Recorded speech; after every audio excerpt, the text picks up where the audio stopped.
Welcome to the Dynasty Citadel. I am back here again. Today I wanted to get through just cutting through some of this noise with the running back class.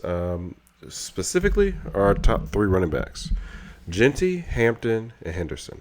They're the consensus three. Um, might not necessarily be my top three, but a lot of people have been talking about them. So wanted to go ahead and get into that and just cut through some of this noise just about them as prospects. Because you see the highlight reels, you see Jeanty with the long runs, you see same thing with Henderson, Hampton. It seems to be more of a power runner.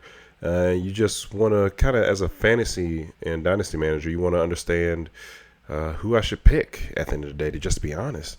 So my idea today is to kind of break down a few different, challenges they might have, the success rate I believe they have as well, and let you decide what you like and what your cup of tea is. So let's go ahead and get started. So to start off with, for fantasy managers, especially with the RBs, what we consider noise, I would consider noise the 40-yard dash, really the combine in general, because it's really not truly football. It's more like highlights.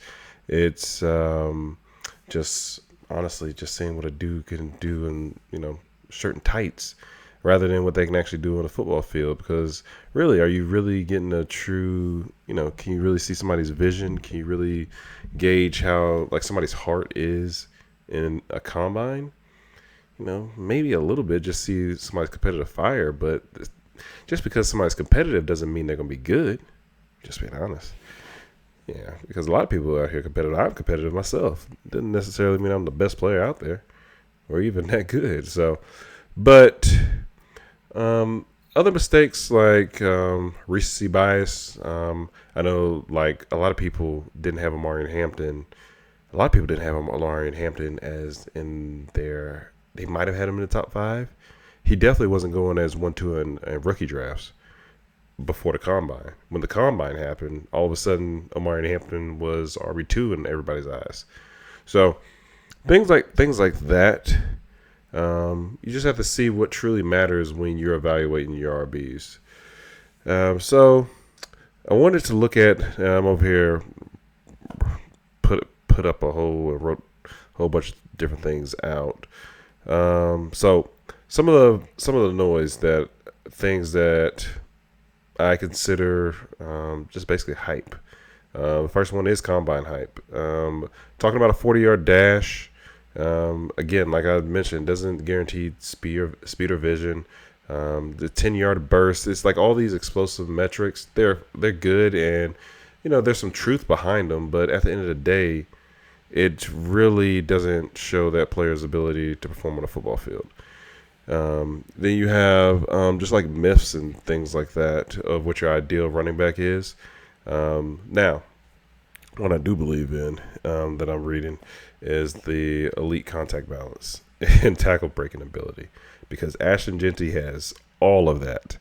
And so when you're looking at somebody or labeling a player, it's just you're trying to figure out as a fantasy manager how I should rate this player and what's the reasoning behind it.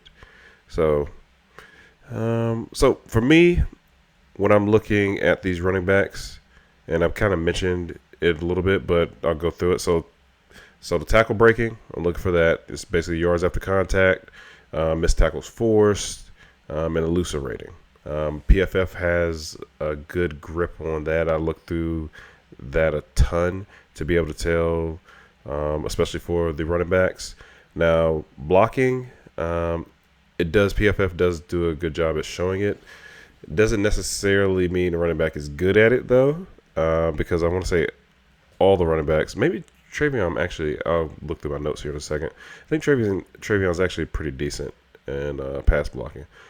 But every rookie running back needs pass blocking skills and has to work on it. It's just the game changed. The players, the defenders are all elite, to be honest with you. They're probably all top of their class, or they probably should have been. So, but when we look at benchmarks, going back to PFF, so when we start talking about historical numbers, Jeanty was historical and elite. We'll get into that a little bit later when we break down Jeanty and his profile.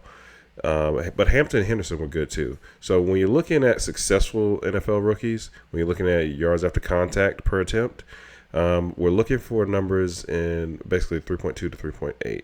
And the missed tackles forced, we're looking at anywhere from 30 to 65 in their final season in college. When you're looking at receiving ability, you're looking at yards per route run, target share, receptions per game, and then, the hands route running. It's a little bit difficult with the hands route running without watching the game film. But, again, PFF does a good job with this, especially when you're in the PPR leagues. And that's where TreVeyon Henderson is probably going to excel. I think all three of them can, but I'm pretty sure TreVeyon is going to excel in that. Vision and patience, again, you're not going to be able to look at that unless you watch film. And for me, I'm not going to say I'm the best at film, but I listen to other people that do watch film, and they say good things, especially about TreVeyon. Everybody seems to like TreVeyon Henderson. People, honestly, they liked him over Omarion Hampton before the combine. So I'm interested to see how accurate that is, because this is not his video, so I'll go. Again, contact balance we mentioned that, pass protection, breakaway plays, the big plays.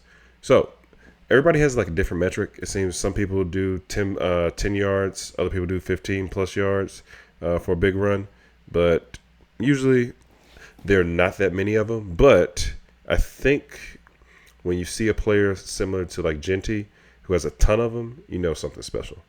And now he did play in a weaker conference, but he did play some Power 5 schools. I think it might be listed Power 4 in here. But we'll get into that in a second. And because Jeanty seemed to do pretty good against all of them. I'll talk about Jeanty. No, let's go ahead and get into him. So, Jeanty, we all know, is the top back in this class. Boise State, 5'8", 5'9". I will say we know he won a Doak Walker Award, Maxwell Award, and runner-up in the Heisman. Okay. Let's see. We already talked about the yards after contact, missed tackles forced. He was over 1,800 yards. I want to say it was close to 1,900 yards, to be honest with you. But that led the nation. I remember reading this before and then looking it back up. That led the nation, if they only counted those yards, that would have still led the running backs, all the running backs in total yards or rushing yards. So, yeah, Jeanty is a one of a kind player, to be honest with you. And it says that the mark of yards after contact per attempt of 5.25 broke a PFF record, and he forced. And it's different. I'm getting different statistics, but I know he forced over 130 to. It was anywhere between 130 to 150 missed tackles forced, and that broke PFF's record. I guess it says since 2014, but I guess the attempt rate is what is elite, because it's anywhere from 38 to 40%. Basically, let's call it 40%. So he's breaking tackles almost a little less than half of the time. And that means you just can't get this dude down. And so we're talking about his contact balance. Everybody is saying it's impossible to get him get him down immediately, and it's saying that skill is elite. His physical gifts. I saw him at his pro day, but most running backs, I would say, look stacked. To be honest with you, usually don't have real thin running backs. And even the ones that are small, they're still bigger than most. Like, they're just built. Those guys are just built different. They said he has pretty good vision from what I'm reading. Receiving upside. Did want to talk about this because this year he really didn't have to do too much if you really think about it. He ran for 25. I think it was 25.95. He really didn't have to do too much in the receiving game because he was outrunning everybody. But the reason I liked him coming into this year is because he could catch And I want to say it was either he caught 30 or actually I wrote it down here so I don't have to guess. Yeah, he had 43 receptions last year in 2023. When I say last year, 43 receptions on 569 yards and 5 touchdowns and 0 drops. Had a PFF grade on receiving grade of 91.6. So basically elite. And I was reading elsewhere that I guess he played receiver a little bit in high school. So he was actually pretty good. He was pretty good at that too. And I'll probably have to go back on the tape and just watch and just look at that. But Jeanty seems to be the entire package as far as a running back. And if he can catch just as good as he can run, yeah, we're talking about upside of like Christian McCaffrey, Alvin Kamara, that type of upside. And everybody, the premier comp is LaDainian Tomlinson. If he can be anything close to that, yeah, Hall of Fame worthy, yeah. Yep, you might as well try to go scoop him up in every rookie draft. Yeah, because that's at least 6-7 years of just elite production. Even if he could be like early Zeke, yeah, that'd be great. But I think I was looking at Zeke Elliott, his production. It tapered off every year though. So it's like you just want him to be like those first 2, maybe 3 years. But yeah, I think Daniel Thompson would be the guy I would want. Explosiveness for Jeanty. So his big playability. We already know he had runs 50, 60, 70 yards. Reportedly hit speeds up to 21, 22 miles per hour. And they're saying it doesn't have like track star speed, but still game speed, running 21, 22 miles per hour. Nobody's catching you from behind. Let's see. So some of the concerns we have for Jeanty, workload, which if you really think about it, he did have a huge workload, especially to get, and I guess you kind of have to get 2,500 yards. So he had 374 carries and 397 total touches in 2024. And so basically he had 830 offensive touches, 750 carries in 3 seasons. And most of those came in 2 seasons. So that is just long-term durability concerns, possibly. I'm just listing out possibilities. It doesn't necessarily mean it's going to happen. I just want to give everybody the facts, try to just lay out all possibilities out there. Ball security, he did fumble a bit. So he had 4 fumbles in his final 6 games late in the season. Pass protection, like I mentioned earlier, most running backs need to refine this area. The thing is, you just want to make sure he can develop. So if he can develop in this area, he can be a 3-down back because that's what you want. And that will just make him a bell cow. So everything I'm reading saying as a running back, he's an independent creator. Just meaning he can break tackles, generate yards after contact, and which gives him a very high fantasy floor. And depending on the landing spot, it seems to be the Raiders. But then all of a sudden, the Jags got into it. The Jets are possibly talking about moving Breece Hall. But I don't think he falls lower than the Bears at 10. So I think he's clearly the top back. And it shouldn't be a question. And I think he is a special back. The word generational might get used too much, but special, I think, is an appropriate word. Next, we have Omarion Hampton. Hampton is basically prototypical size, power, speed guy. Well, I guess his combine made him a speed guy, but size, power guy. And let's go production. So played at UNC, as we know, 6 foot, 221. He had back-to-back 1,500-yard plus seasons. First team All ACC, All American, and a 2-time Doak Award winner finalist.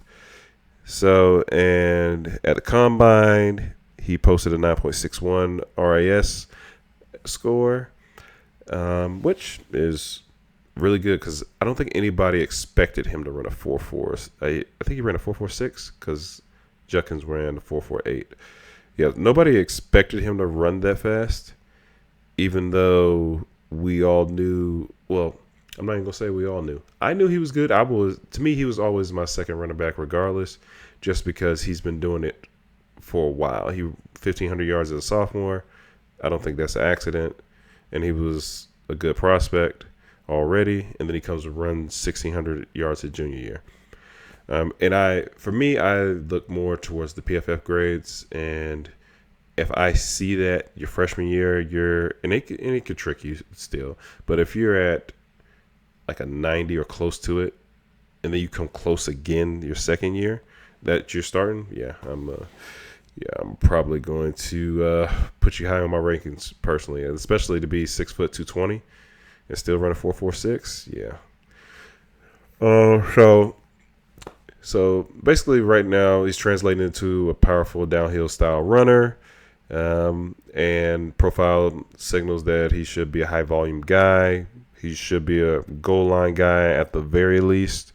Yards after contact, he was good, not Jeanty good, but he was really good as well. Like I mentioned earlier, 3.2 to 3.8 is considered, NFL, worthy, successful worthy, and he's at 4, anywhere 4 to 4.3 on the yards after contact.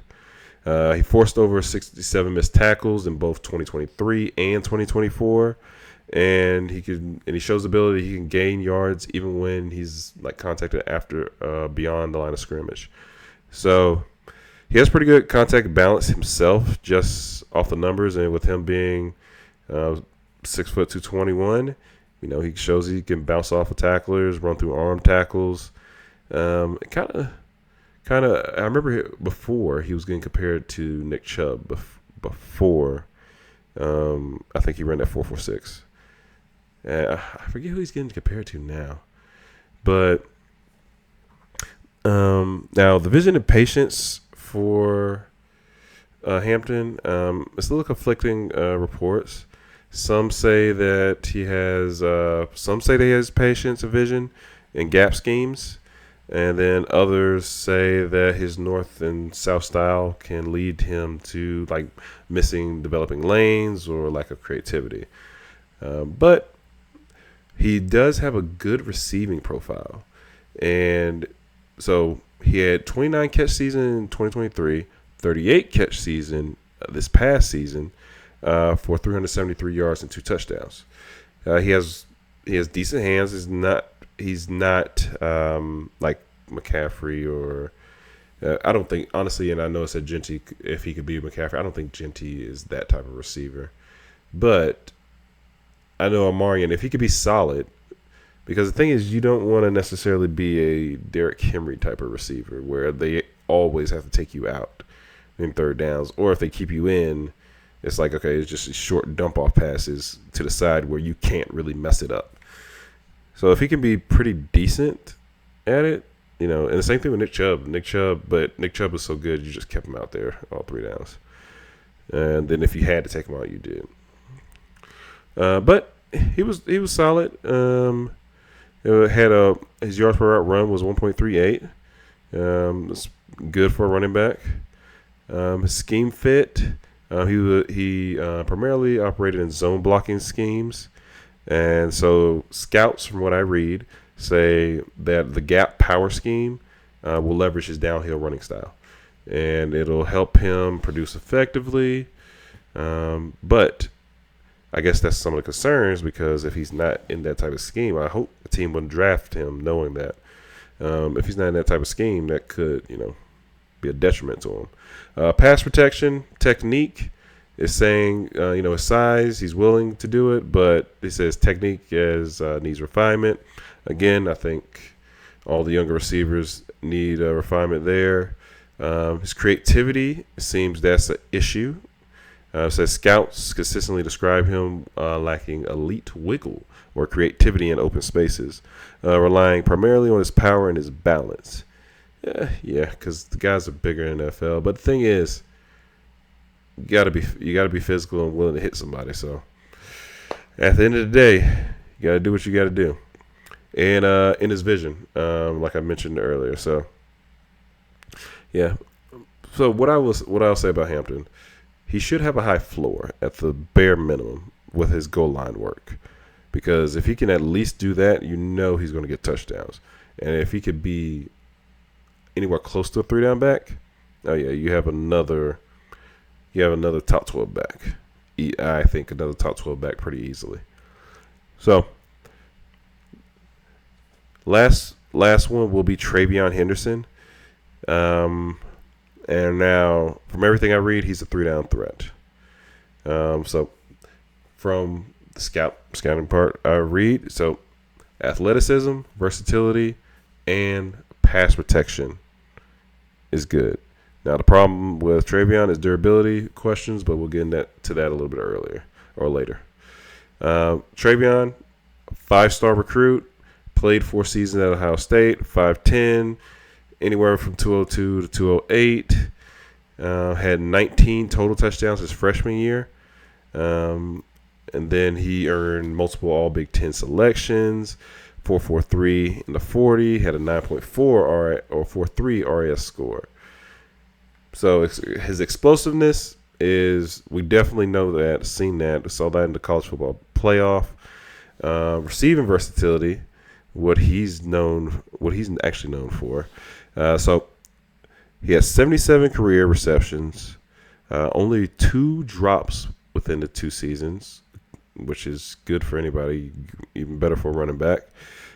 Strong efficiency indicated by yards per reception, 11.1, which is for a running back that's actually elite. Because for some of your receivers, I want to think of Luther Burden. I don't even know if his yards per reception was that high. I have to look back at it.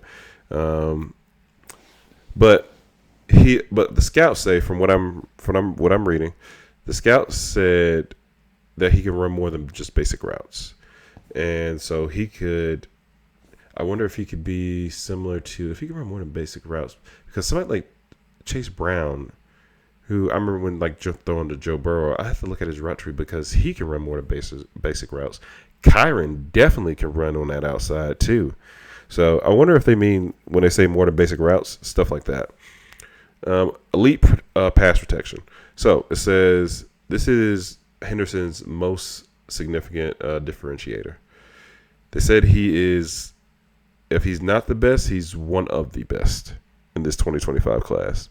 They said his awareness and his willingness, even though he doesn't have a massive frame, but this is going to earn him immediate playing time wherever he goes.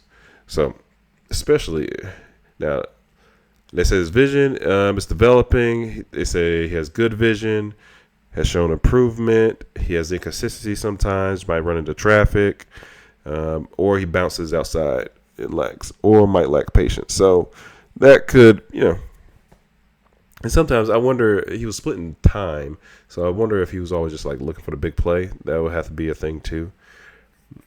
His efficiency, it said he maintained a career average of 6.4 yards per carry and had 7.1 yards his final season.